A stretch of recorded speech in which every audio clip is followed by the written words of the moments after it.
Aujourd'hui, nous célébrons Vesak, la fête la plus sacrée pour des millions de bouddhistes à travers le monde. Elle commémore 3 événements majeurs de la vie du Bouddha Shakyamuni: sa naissance, son éveil et son parinirvana. Mais qui est Shakyamuni?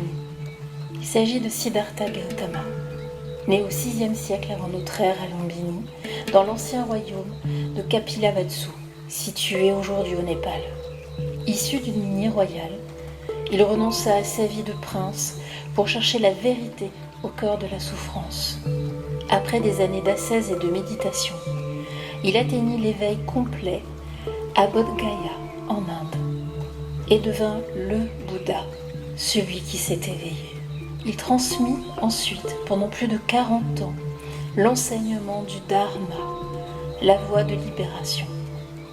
Le parinirvana, quant à lui, désigne le moment ultime, lorsque le Bouddha, pleinement éveillé, quitte définitivement le cycle des renaissances.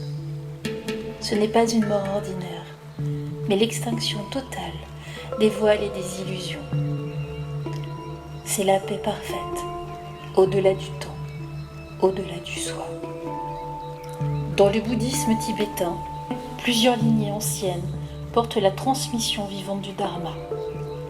Parmi elles, la lignée Karma Kagyu, l'une des plus anciennes, se distingue par sa voie directe d'expérience, fondée sur la méditation, la réalisation du Mahamudra et la guidance vivante d'un maître éveillé. Contrairement à ce que beaucoup croient en Occident, le Dalai Lama n'est pas le représentant de tout le bouddhisme tibétain, mais seulement de l'école Gelugpa, fondée au XVe siècle.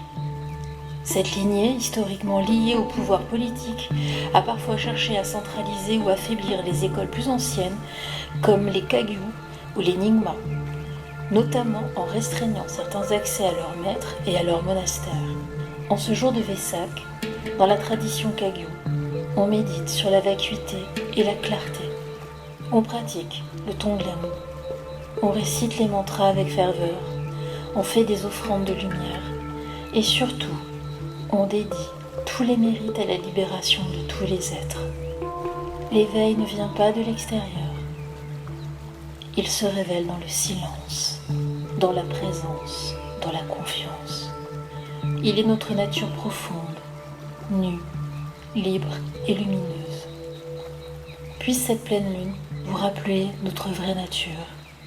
Puisse la sagesse du Bouddha briller en chaque être, et que la compassion rayonne au-delà de toute frontière.